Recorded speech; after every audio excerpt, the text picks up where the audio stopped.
so many things it wouldn't end up out of battery in a drawer? We did. So we fixed it. Introducing our first ever Galaxy Tab S8 Ultra.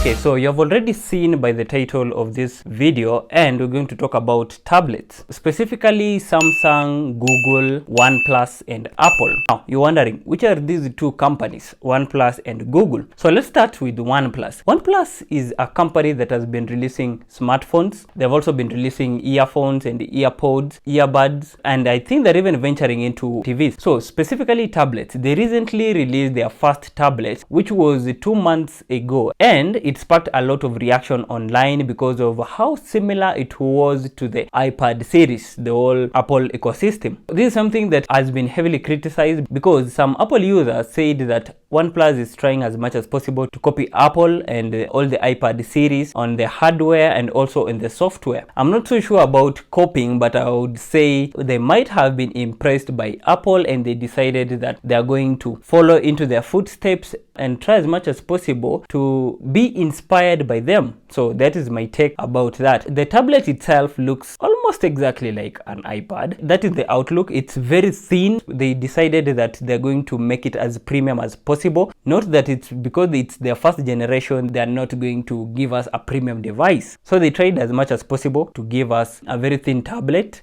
It also has very thin bezels, and you can see from the videos that it also has a very strong magnet that holds the pen compared to other tablets that have been released earlier on. Now, the similarities of this comes in the whole general outlook of the tablet and also the UI. So many things in the tablet, on its software, and in the whole operating system that looks like Apple. For example, the notification, it's quite as similar as the one on the iPads. And this is something that has made many people really think that why wouldn't they have come up with their own designs and their own UI? But still, I would stick to they are just inspired by Apple. The OnePlus tablet also comes with a magic keyboard. I don't know if it's called a magic keyboard because the Apple one is called a magic keyboard, but it comes with an external keyboard that you can use on typing and all that, meaning it's meant for creators. It's meant for you to be taking notes with it, not just for watching videos and maybe checking your emails and taking photos, or maybe for your kids. It seems like it was meant specifically for creators. It packs high-end specs, which I'll maybe list here and not get deep into that. I don't want to bore you again with the details. So for a first generation tablet, we can say that OnePlus has really tried their best because this is a premium device. It's not just any other device that you just pick and use it for a couple of days and say that there's something that I'm not interested in anymore. It's a premiumly packed device. They had everything, they had every detail in mind. It packs a nice camera at the back, which is quite similar to the one that they have on their flagship phones. It also have a selfie camera, which has a tracking ID that follows you whenever you move your face around while taking maybe a video call or something like that. That's impressive that they even considered that. So it's not just any other tablet, and in as much as it's a copycat to a tablet, we can say that they tried their best and they were well inspired. So this will generally be a comparison between these four tablets, and not specifically talking about the specific specs on each tablet, but where the similarity comes in and where the differences comes in between these four tablets. Okay, so the Google Pixel tablet, they released the same about a month ago, and it's something totally different from these three other tablets. When you look at it, the first look is that it doesn't have any thin bezels. That's one thing that you'll see, and it's different from the others because all the others have tried their best to make their bezels as thin as possible and as much more eye appealing and aesthetic as possible. That is something different from what Google tried to do here. It also comes with an external dome that it sits on, which acts as a speaker and also a charging station. That is something very different again, because the other three devices, the Samsung, Apple, and OnePlus, does not have any external dome or any external speakers, except that they have keyboards. The Google Pixel tablet does not have any external keyboard. And this shows you that it's meant specifically for home use. Even in the advert, they show how much it's being used at home for checking your emails, for watching movies, for your family to take photos and videos at home, and for kids to use mainly. You can also have different profiles, up to I think 9 profiles on the same tablet, which makes it easy for you to use and at the same time your wife or your kids to use at home, so that whenever your kids are using the same tablet, there is no accidental, for example, you have your tabs open on social media, your kids are not going to mess around and maybe post unnecessary pics, accidentally touch anything. They're going to have their own profiles specifically made for kids. That is something that is very impressive that Google tried to do here. And it even begs the question, is it even an actual tablet or is it just a home display? That is something that some users have also been asking. Is it really an actual tablet that can be used for creativity? Note that it doesn't have any high-end specs. It has a 12GB gigs of RAM and 256GB storage, which is quite impressive considering even other tablets have the same. I even mentioned the same in my previous video, which I talked about the Google Pixel tablet specifically, and also said that if you're trying to compare the Google Pixel tablet with the iPad series, then you're wrong, because they have very different purposes, and you can see from these specs. Now, the elephant in the room, which is the iPad series, the iPad Pros, the iPad Minis, the whole Apple ecosystem of iPads.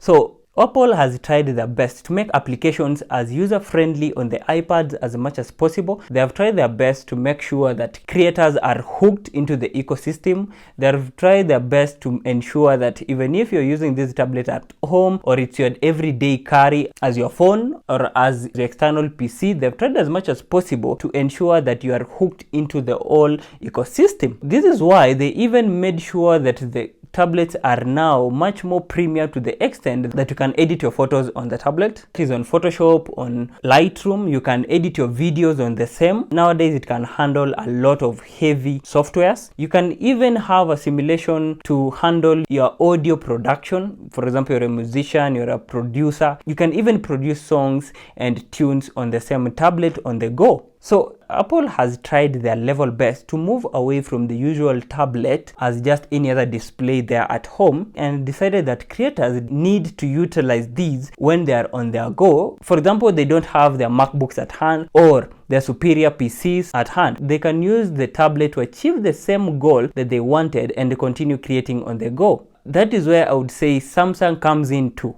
Now, talking about Samsung has been in the industry of tablets for quite a while now, and we can easily see that there have been improvements in their software, in their hardware, and even they've tried as much as possible to come up with a unique product, especially in their Galaxy S8 Ultra series. So they decided to come up with a product that is 14-inch, a whole 14-inch tablet. This is like a laptop, but now on the palm of your hands. That's something very different from what other tablets have been doing, and I'm sure that also trying as much as possible to hook creators into the system. It has very thin bezels, as I'm sure you've already seen on the reviews that are there on the internet. And for a company that has been bashing Apple for a long time on having a big notch on their phones, I would say that it is now coming to bite them, because they had to have that notch. This is because the screen has thin bezels. It also needed to have 2 cameras, which is the ordinary camera and an ultra wide camera, and to have these it could not fit on the thin bezels. That's why they had to have the notch. But for people who have used it, they've said that whenever you start using the tablet, you do not even feel that there is a notch there, because it's quite small.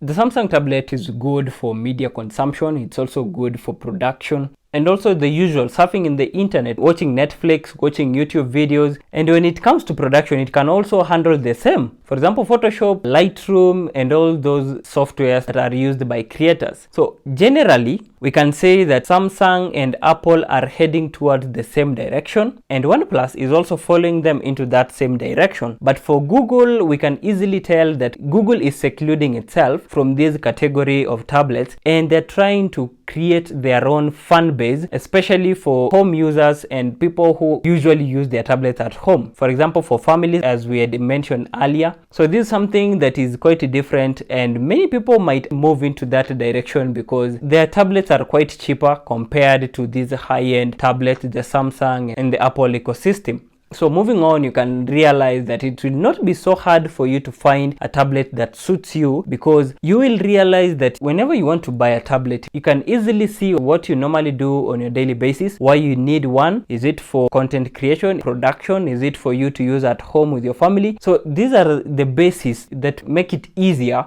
for you whenever you want to buy a tablet. Either you'll pick a Samsung, a OnePlus, or an Apple device, or maybe Google. So these are some of the small things that will make it easier for you to pick a tablet for your next buy. Okay, so this is just a general outlook of all these tablets as you have seen. Thank you guys for getting up to this far. If you liked this video, you can leave a like and also subscribe to the same. Leave a comment of what you'd like me to review or the kind of tech that you'd like me to talk about. And I'll see you guys in the next one. Peace.